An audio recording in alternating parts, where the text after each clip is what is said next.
12:05 in the afternoon here on 90.3 FM. It's Wednesday. That means it must be Joe Steckler Day, helping seniors of Brevard. Joe is off today, but filling in for Joe is Kerry Fink. And good afternoon to you, Kerry. Hey, John Harper. And on top of that, we're like well-stocked today because we also have our executive director, Rick Broderick, in the studio. We got the A-team here. With the A-team is all playing. Now we just need Joe, and it's all good.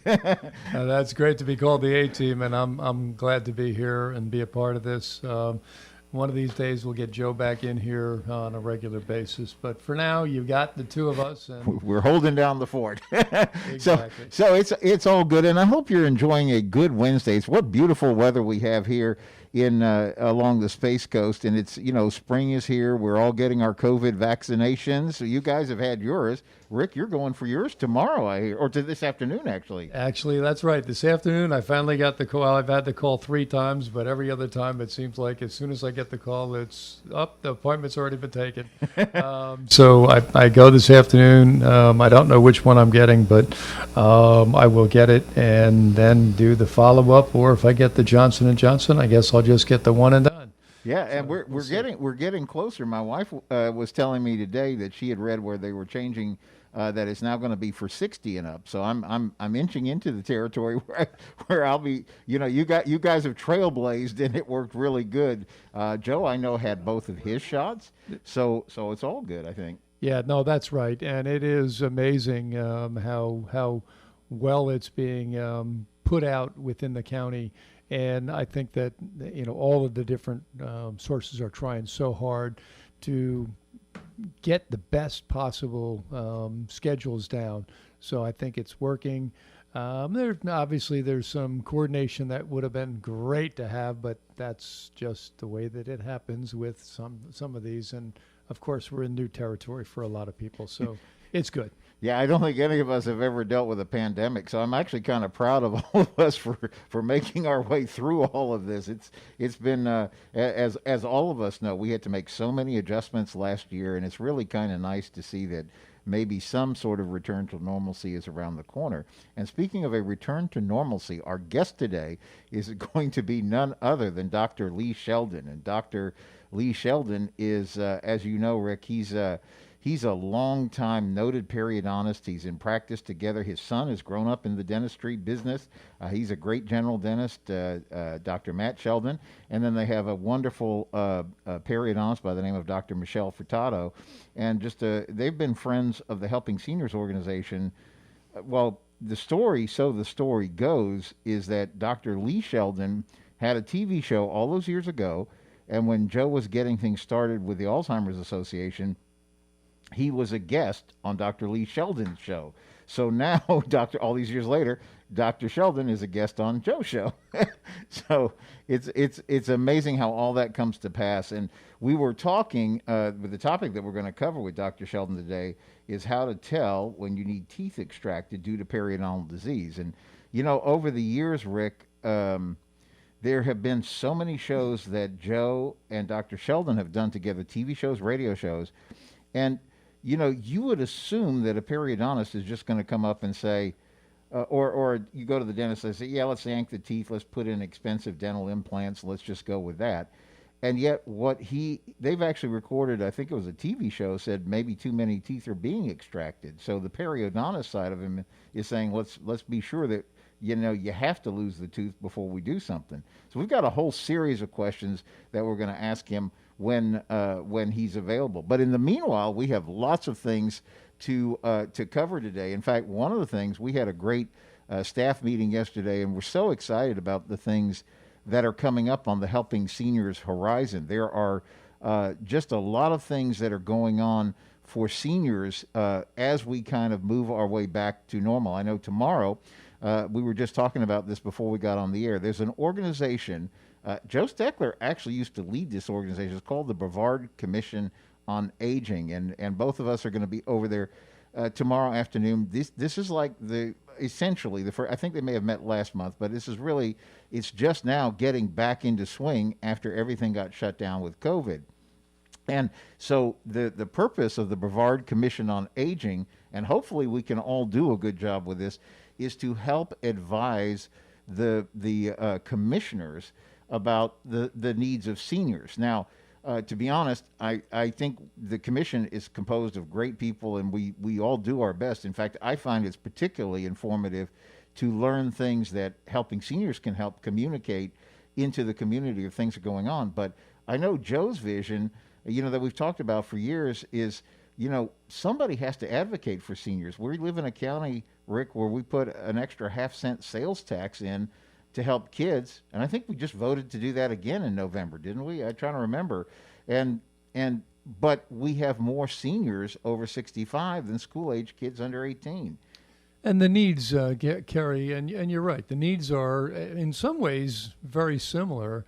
And yet, some people will say, well, we don't have the cuteness factor with the elderly, but the need is there.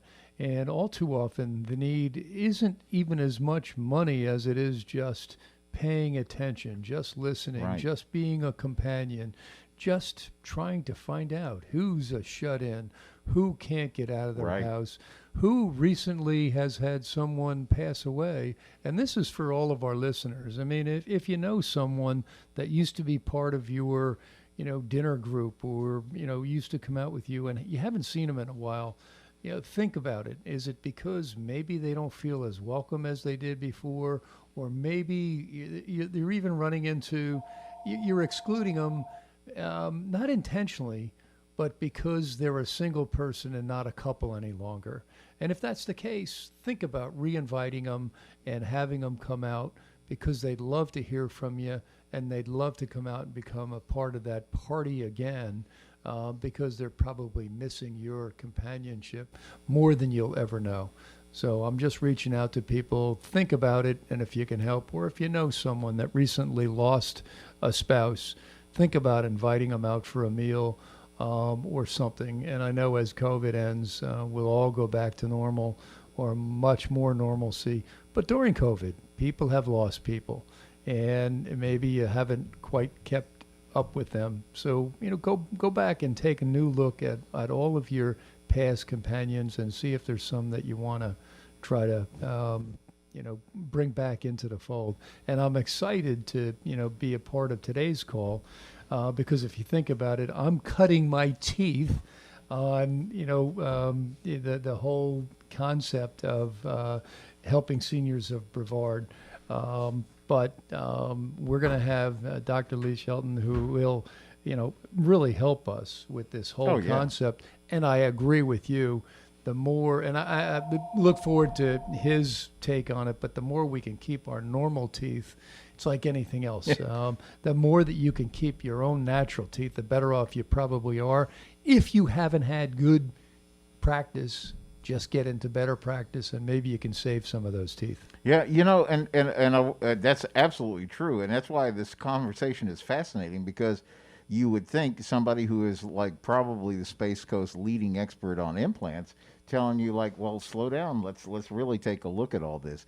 But I wanted to come back to the staff meeting, because what you were talking about, this isolation factor that you were mentioning, I really want to have us talk a little bit more, because there's an exciting new program that we're organizing that we were all talking about in the team meeting yesterday. That's really going to make an impact, because this isolation factor, we talked about it. Everybody has really been in a serious state of isolation anyway, because we were told, 30 days to stop the spread, and it turned into a year and some odd amount of time. But, you can, so now we were talking about this in the staff meeting yesterday. Now all of us sort of understand or have a better feeling for what some of our seniors go through when they're isolated. Kerry, that's a great point, and I appreciate that, because we do have a feeling of it, but our feeling is even tempered with the fact that most of us have family or a spouse or somebody else they can fall back on. A lot of the elderly are truly alone. Yeah. So that's where we really need to try to get out and help, because that loneliness is just, I don't know that we have really put enough on how aging loneliness is, but Right. That's what we really have got to try to stem, because staying active, we've heard it keeps you alive longer, staying involved keeps you alive longer. That's what we all want to try to get to. And I know I think Doctor's on the phone. Yes, Dr. Lee Sheldon. So, I mean, even I'm here. I'm here. Hey, Doctor. I mean, even I'll give you a good lead in. Even staying active and doing all this other stuff will help keep your natural teeth alive longer. Go ahead, Doc. You're right. You're absolutely right. You know, we've got this problem here. We've invented this monster called dental implants, which I make a living out of. Yet it's way oversold. It's just oversold, folks. It is. It's oversold. It's like implants are better than anything. They're better than your natural teeth. They're better than, and they're not. They're good. They're great. But just like a prosthetic leg is not better than a real leg, implants are not better than real teeth. Right. And, you know, I think that's one of the things, Dr. Sheldon, that we've learned over the years from you is that, you know, and I guess it's also your background as a periodontist. In fact, for many years, you actually led a national association where you're teaching other periodontists about saving teeth and everything about running their businesses correctly with all that. But that's the point, isn't it? You want to look at each case individually and figure out what's going to be best for the patient. You know, you're right, Kerry. I'm just so fed up. I mean, you got me at a bad time. You guys got me at a bad time. We think it's a good time. I'm just so fed up with the commercials. And yes. You know what the problem is? I'm one of the guys who runs the commercials. Right.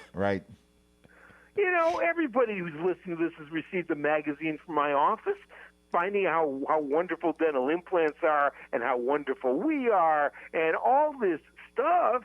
You know, so I'm feeding into it too. I mean, I try to balance with the magazine saying you can save teeth, and here are the ways we save teeth, because, you know, at least we're giving a balanced approach. At least we're saying, listen, dental implants aren't better than natural teeth, and periodontal disease can be treated, and we've got to make a decision to at least look, and I'm not the only one, I mean, find somebody who can give you a choice, who really can evaluate it from both perspectives. And you and I have talked about this on the air numerous times. Sure. I think the approach I really wanted to go after this time is advertising is advertising, PR is PR. I don't care whether you're getting your news from, you know, one station or another network or whether we're talking about vaccines or whether we're talking about anything. There's a lot of PR attached to what we do, and and then you have to choose your science that matches your PR, you know, and that's really where we are. Yeah, no, it's so true, because I was making the comment, I know we talked about this on a show prior, but you, back pre-COVID, and I assume after COVID, you do these dental implant seminars, and I remember when Tammy and I came to one of them just to just learn more and see what it was all about. We thought, well, this is just going to be a high-pressure pitch about let's yank your teeth out and let's put dental implants in. And we were so pleasantly surprised to learn that you and Dr. Matt and Dr. Michelle Furtado, you guys all really got into, like, here's the real story, the good, the bad, and the stuff you want to know so that you stay away from that part of it. And it was really eye-opening, I think, because I didn't realize that, you know, because when they show you a commercial, you know, they say, you know, they got 30 seconds to say, you could have this beautiful smile and you know, just have your teeth pulled out and put these things in and you're good to go. And then, you know, you've shared over the time that, you know, dental implants occasionally can need maintenance too. Yeah, they sure do. But notice how I advertise that program. Well, you probably didn't know because I invited you personally.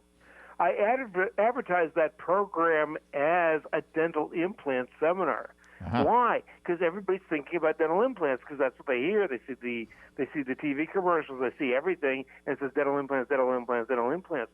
So essentially, from a PR or from an advertising perspective, let's not talk about dentistry. Let's talk about advertising. From an advertising perspective, I had to come up with the keywords that would attract somebody to the seminar. Mm-hmm.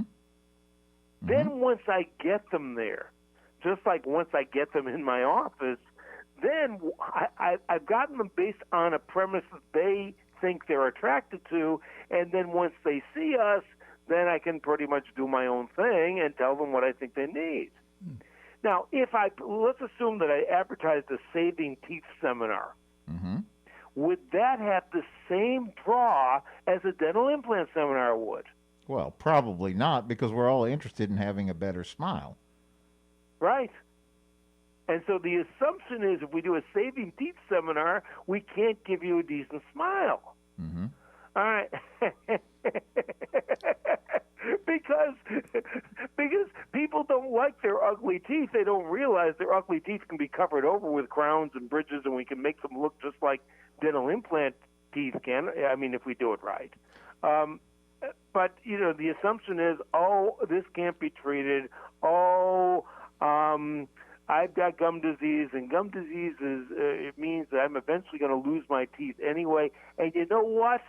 Most dentists feel that way, and nearly every oral surgeon feels that way. Yeah. I have never, once. Once in my entire career, I got a referral from an oral surgeon.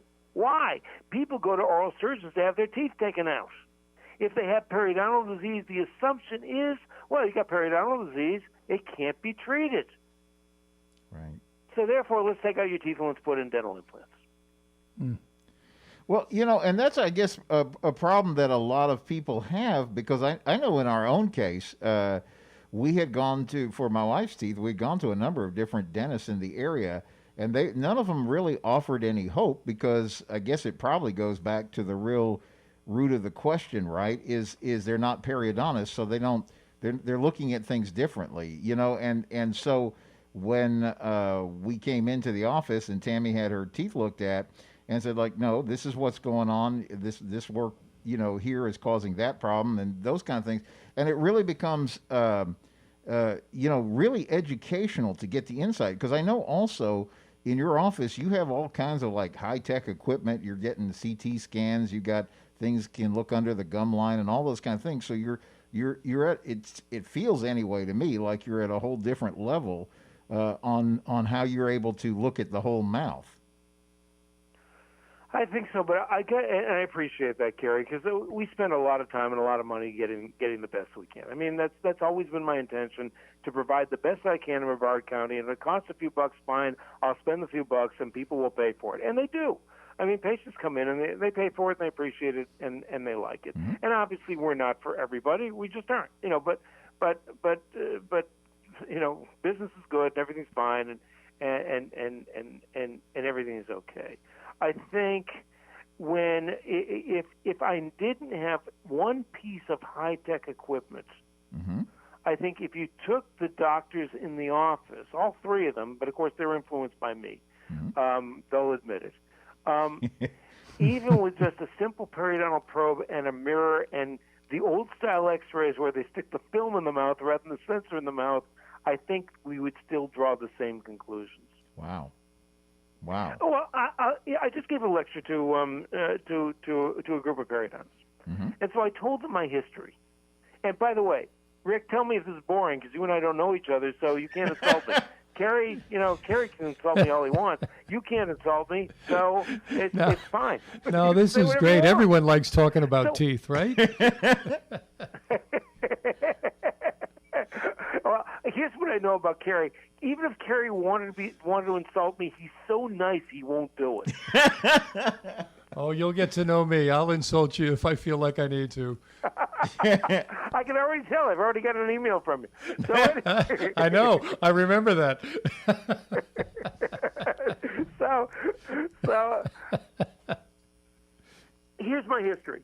I'll give you history. When I graduated from school, which was before many of us were born, when I graduated from school, in periodontal disease treatment, you would hear about gum cutting and changing the shape of the bone. That was the standard way periodontal disease was treated. In fact, in some circles, it still is treated that way. You've all heard about periodontists, they cut gums. Yep. Right? Yep. All right. So I didn't really buy into that totally, But I did what I could because it was what I was taught, and it was the only tool I had available to me. Other than deep cleanings, it was the only thing that I had available to me. Wow. And so I was, we've always had a good practice. From the moment we opened up, thank God it's been good. So I went to a lecture, and this was like in 1988. I went to a lecture. It was a lecture given by a general dentist on something, and he had this guest periodontist in. His name is Perry Ratcliffe. And so I listened to Perry Ratcliffe, and Perry Ratcliffe was coming up with a whole new, different approach, which was non-surgical to periodontal disease. And I said, all right, this guy in some circles I'm sure was considered a wacko, but let's see what he has to say. So a hygienist of mine and I went together to his office in Scottsdale, Arizona, and spent 2 days with him and watched what he was doing. And he was doing something so radically different that I said, and he was showing me his follow-ups. He was showing me his cases. And hygienists were talking to me excited. And Barbara Miller was with me. She's a hygienist at that time, great person. Was with me at that time. We all got excited about what we were seeing. Here, he was taking an approach in the 1980s of not cutting gums, getting great results. Wow. So it was a different technique. So I came back here, and I said, wow, it's early in my career. What the heck? So I made my announcement. We were at the Strawberry Mansion, which is now called their mansion. And let me know when you have to take a break, because this may be a long story. We'll let you know. Keep going. Okay. So we're at our Christmas dinner, and there is my staff, including my hygienist, my star hygienist, who you've met, Rebecca, and she's there along with the rest of the staff and husbands and things like that. And I make an announcement. I say, hey, it's been a great year. All of you are wonderful people. Thanks for everything you've contributed to me and to our patients and everything else. You people are fantastic. I've made a decision. We're going to go non-surgical for the entire year at 1989. Wow. We're not going to cut gums unless there's an emergency. Wow. And we're going to use the Scottsdale, Arizona technique. And Rebecca is sitting next to me, and she says, we're going out of business. Well, that's a great cliffhanger, because obviously that's not what happened. So we're going to come back on the other side of the mid-show break with our special guest, Dr. Lee Sheldon, and we're talking about this topic of how to keep the best teeth approach in your mouth. We'll be right back with more on Helping Seniors Radio. Here on 90.3 FM, you're listening to Helping Seniors of Brevard. And once again, let's get back to the show. And here's Kerry Fink. Kerry? Thank you, John Harper. Yes, Rick Broderick, our executive director, and myself, we're here, and we left on a cliffhanger. So on behalf of Joe Steckler, our president and founder, Kim Bernard, our education specialist, and the whole Helping Seniors team, welcome back. And as you remember, Rick, in our last exciting moments, just before we went to break, our topic today is how to tell you need your teeth extracted due to periodontal disease. And our special guest is Dr. Lee Sheldon with Solid Bite Dental. You probably cannot open up your mailbox without pulling out a really informative booklet that they publish from time to time to really help people understand what the common questions are about implants. And so the topic of the show is actually a little bit counter to what you think it would be. We're actually talking about reasons why it's not always as simple as you see that ad on TV and you do that. So what happened in the cliffhanger is Dr. Lee Sheldon was telling the story of having gone out to Arizona to look at a practice that was radically going to transform the way periodontal practices work. Comes back to a Christmas party, if I got the story right, Dr. Sheldon, and then you tell everybody we're gonna pursue this plan, and somebody makes a comment, well, we'll be out of business. That's right. And it's my hygienist who's now been with me for 37 years. Wow. Rebecca says we're going out of business, and she was serious. Oh. Wow.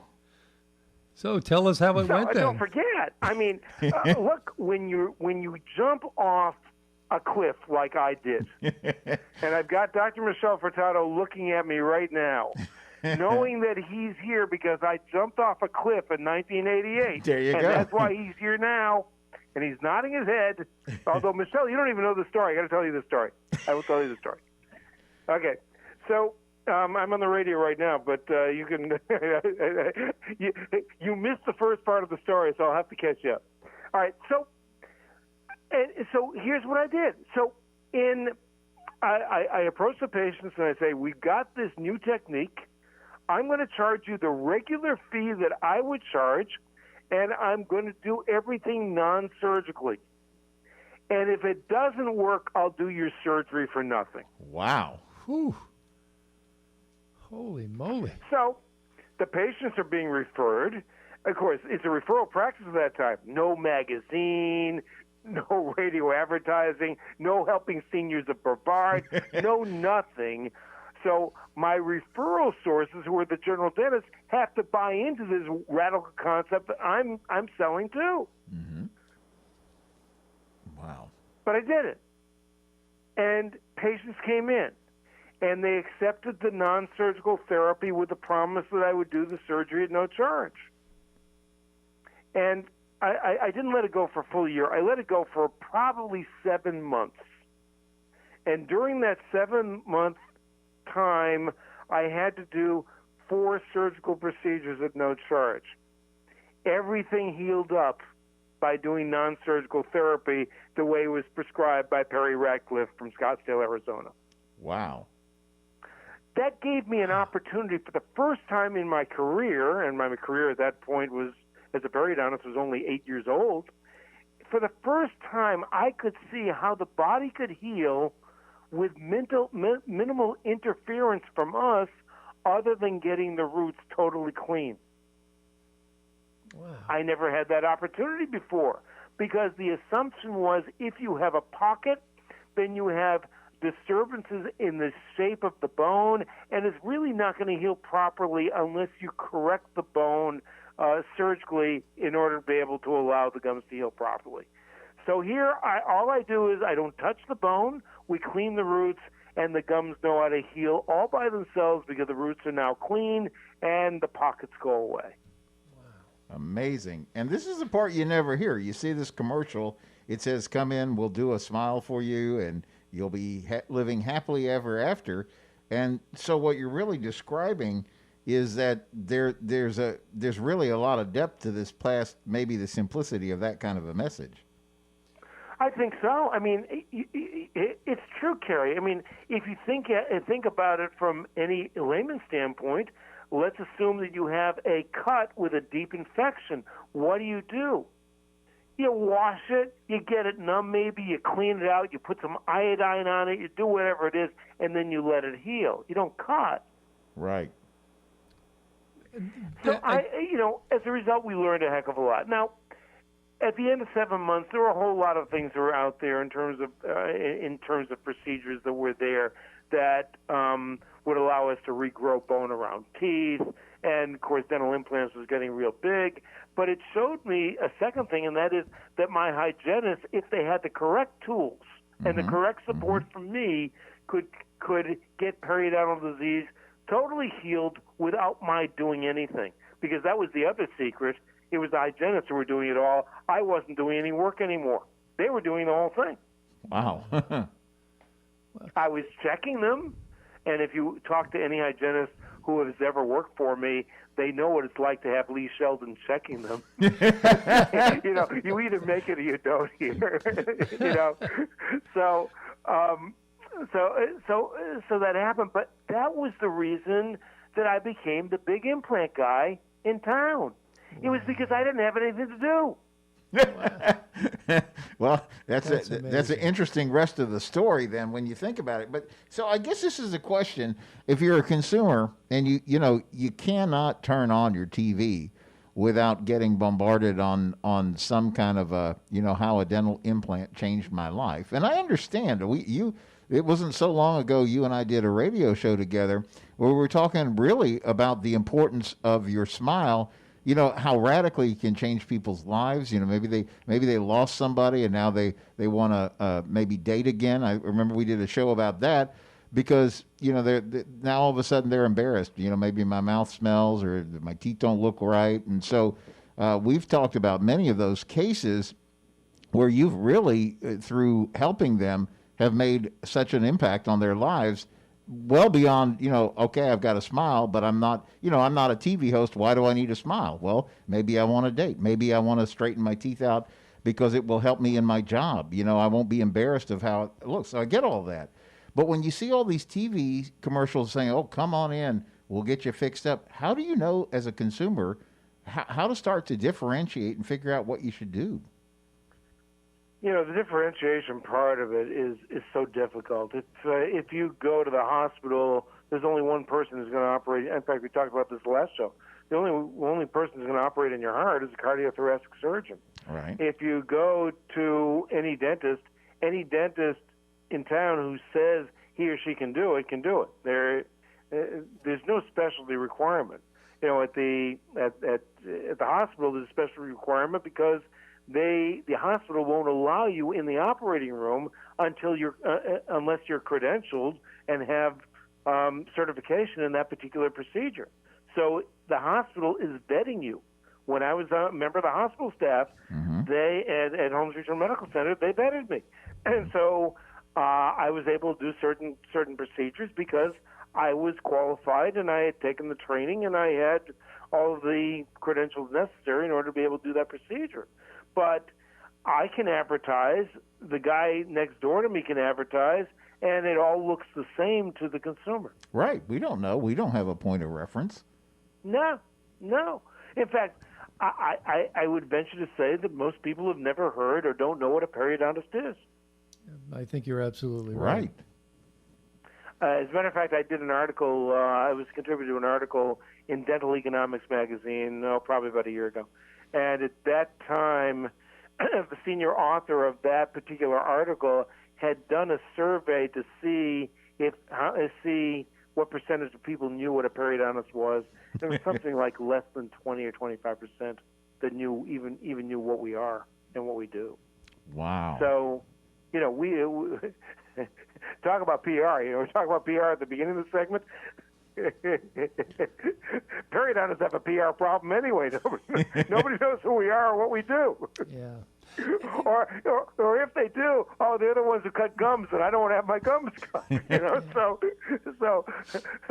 So here we are. We're obviously a very successful practice, but look what we've had to overcome in order to be able to get there. Yeah. But I mean, the fact is, and you heard it too, Kerry, when we used to give those dental implant lectures. So I introduced Dr. Michel Furtado. Dr. Michel Furtado, he's board certified. He went to dental school, and then Dr. Furtado did 3 years of training in order to be able to do dental implants and bone grafting. And yet you can take a 3-day course, and you can do dental implants and bone grafting. So either Dr. Furtado is very slow, and it took him 3 years, and he's not his head now. It took him 3 years to learn how to learn it, where everybody else can learn it in 3 days. Or maybe there's a difference between the board-certified specialist and the other person. So how do you find that out? And the way you find that out is you have to do your homework as a patient. You have to know who you're seeing. You have to know how that person's trained. You have to look at, is he a specialist or is she a specialist? That's going to give you some indication. It's not going to give you every indication because, there are going to be good specialists and bad specialists out there, just like they're good or bad in everything. But your chances are going to be higher if you're seeing a specialist than not, or somebody who's extensively trained than not. No, I think that's good, Doc. And if I could just go back for 1 second, when you had this 7-month period and you had the 4 that you did have to, do the surgeries on, in hindsight, had you not said you were going to go 100%, would any of these 4 have been, someone that based upon, because my gut tells me that there's some people that you almost walk into your office that, no matter what you say about taking care of their gums, in the future, they're not going to do it. Would any of those 4 have fallen into some category that you would have said, no, I have to do the surgery on these? Rick, I didn't quite get that. I'm hearing more from Kerry than I'm hearing from you. Maybe, Kerry, could you repeat what Rick said? Yeah, he's asking about those 4 that you ended up in that 7-month period that you ended up actually having to go back and do surgery. He said, do you ever get people who come into your office and then you almost know that they may not necessarily be able to do the right thing about taking care of the gums and things like that, and it's almost like maybe a foregone conclusion. Am I saying that right, Rick? Yes, you are. I mean, that's exactly the way that, Doc, I was trying to, indicate that had you in hindsight, not said you were going to do 100% non-surgery, would any of these 4 have been people, or is it more just as all of us that clean cuts out, every 1 in 100 or something gets an infection that then goes up and needs additional treatment? No, I think you make a good point, because if we talk about somebody who's not going to take care of his or her teeth at all, then we are limited in what we can do. However, as periodontists, we're limited in what we can do. However, if you look at the depth of the pocket, which is the distance that the infection is or extends below the gum line, and you're looking at a 10-millimeter pocket, which is pretty bad, that means the person has lost probably 75-80% of the bone support on one part of one tooth. The patient can't floss down 10 millimeters. The patient can't brush 10 millimeters, can't put a water pick in there 10 millimeters, and that entire 10-millimeter root is probably infected with something, probably hard accumulations of bacteria. So unless we remove those hard accumulations of bacteria, the gum tissue and the bone won't heal. Okay. Our limitation at that time, Rick, was simply because we couldn't see down 10 millimeters. We could do the work we would ordinarily do non-surgically, but we couldn't see that far down. And so those patients were the patients who wouldn't heal. Okay, now that makes sense. So therefore, we had to pull the gums back away from the teeth surgically in order to be able to see what we were missing non-surgically in order to be able to get those areas cleaned up and healed. Now that makes a lot of sense. So if now the difference, let me just continue the thought. The difference between 1989 and now is the fact that we now have an endoscope that goes down below the gum line. So now we can see down all 10 millimeters. Wow. And now we can get it cleaned out. That doesn't mean that we're 100% non-surgical periodontally. And, of course, we have a laser, too. I mean, obviously we're going to have the fancy stuff here. But for the most part, and I'm going to say probably 95% plus, it is all non-surgical. And very often, and this goes back to the subject matter that we talked about today, very often it's on people who have been told they need their teeth extracted, there's nothing more that can be done. Yeah, you're really giving hope at that point, right? Because, I think that's what probably gets us excited when we see a TV commercial is we get this hope like, oh, wow, this really could be so much better. But then we're rushing past every stop on the subway to get to some endpoint that may not necessarily need to happen. That's true. Yeah, you want to rush and get it done, and I can get a beautiful smile. Good, let's go. Let's get it done. And people walk into me for the same reason. Obviously, I do the advertising too. Right. They do that. Get it done. All right, let's do this. And for some people, I will go through the treatment plan that would be required to get the teeth straightened out, because it will mean periodontal treatment. It may mean even orthodontic treatment, braces, and it may mean crowns and bridges and things like that are attached to the natural teeth that are fixed in place. And at that point, it becomes far more expensive to do it that way than to do it by dental implants. So a patient may make the choice to do it by dental implants simply from a cost perspective. Right. And then you've also been clear, though, that sometimes if you can save the natural tooth and it makes, you're kind of like, I think that's the value of having a professional opinion, is that somebody who can kind of guide you as to where that cost-benefit analysis is, as to which direction makes sense. Because I guess if you just go to some place that's like a mill and they do one thing here, we yank them out and we put these in, then you don't ever really get to look at what might be the best for your own particular situation. That's correct. Yeah.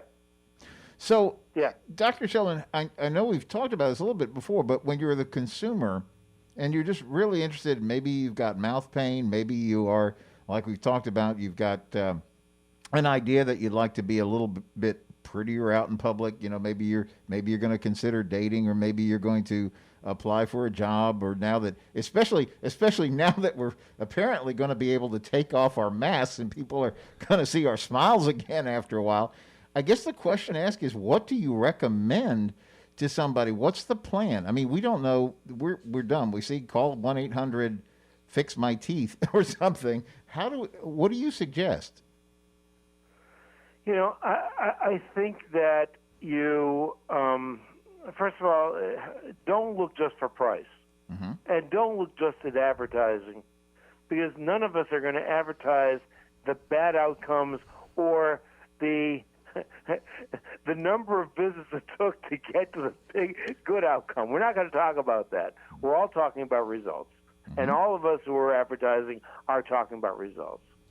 I think personal recommendation is still the best thing you possibly can do. Mm-hmm. Personal recommendation has now been replaced by Google reviews. Mm-hmm. And Google reviews can be good too. I mean, you know, if a person is willing to put his or her reputation on the line by writing a Google review, that must be something that's worthwhile. Mm-hmm. But I would do my homework in some way, and yes, I think a personal recommendation is still the best way of going. If you don't have the opportunity of personal recommendations and Google reviews, you could. And obviously, I, as a periodontist, feel the periodontists have that extra 3 years of training in school before they go out into practice, and therefore our ability to assess and our ability to at least give a balanced approach to saving teeth versus extracting the teeth is there. And that doesn't mean that periodontists don't disagree. We do. But I think you've got a better shot at a balanced approach by seeing a periodontist for your full evaluation, particularly when major decisions are being done. And it doesn't mean the periodontist is going to do the work.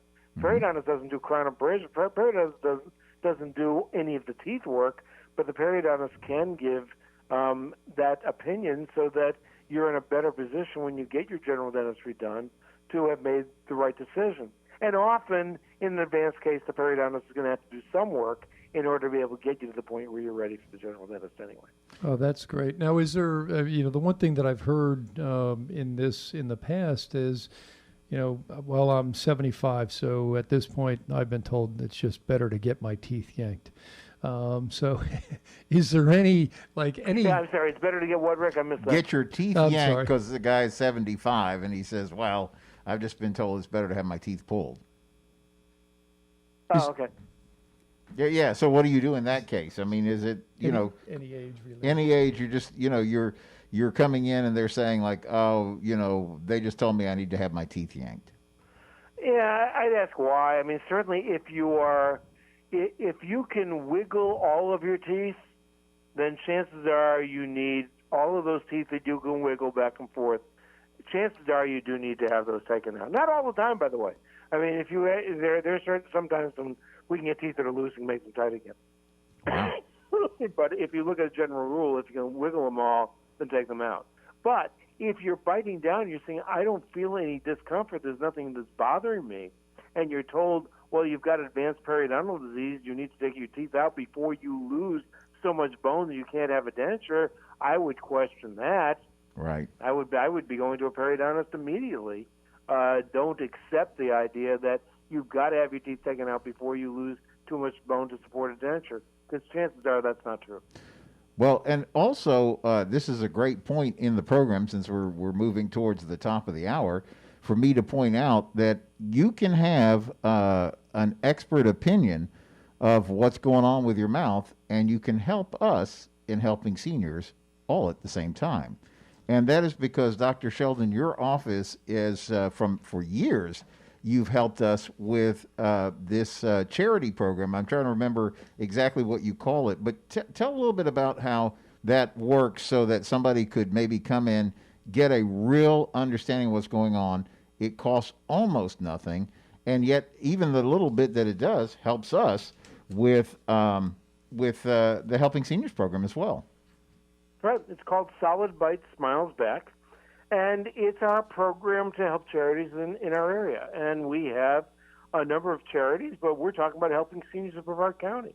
Yes. And so essentially you call our office at 259-8000, you make an appointment, and you say, I was referred by Helping Seniors of Brevard. Amy or Jennifer, who answers the phone, or Kathy, will know what to say. And the next thing they'll say is, good, bring in a check with you on the day of the appointment. Make it out for Helping Seniors of Brevard County in the amount of $50 or more. You know, more is good. It's worth $400. Fine, let's make a donation of $400. You're going to get a CT scan. You're going to be in the office for 2 hours. You're going to get a full assessment of your problem, all for $50 or more, to Helping Seniors of Brevard County, and that way we're helping the community at the same time we're helping our patients. And it's been a very, very popular program in our office for years. And we thank you for it big time. Yeah, no, it's so important. It's a win-win for the patient because they're going to get some real insight. And then you've explained to me it's actually a win-win for your office because you want to give a quality idea of what should happen next, and you can't do that if you don't take the time. You said it takes like 2 hours, the person, because you really want to get all the material together so you really understand and can make the best recommendation for them. Yeah, nothing makes me feel better, Kerry, than when somebody says, that's the most thorough examination I've ever had. Thank you, doctor. And that just occurred just before I was a little bit late with a patient. Yeah, no worries. Where she was saying that. That's so neat because people who are saying have seen a lot of dentists in their time. So when they take the time to thank you for what you're doing, that's really good. So important. What's that number one more time so somebody calls and takes advantage of the Helping Seniors opportunity to get a great mouth checkup? It's area code 321-259-8000, 259-8000. Well, thank you, Dr. Lee Sheldon, for joining us today. Always insightful and informative. And Rick, we're out of time, but it's been a great show to learn more about what we can do here. It absolutely has. And, Doc, we really do thank you. And I'm going to come by your office and get that checkup so that when we're on the radio next, I can give you a hard time if I need to. Or, I love it. Or at least just give you some good stuff. I heard that one without any problem. Thanks, Doctor. See you next week. On behalf of Joe Steckler, Kim Bernard, and our whole team, we'll see you then.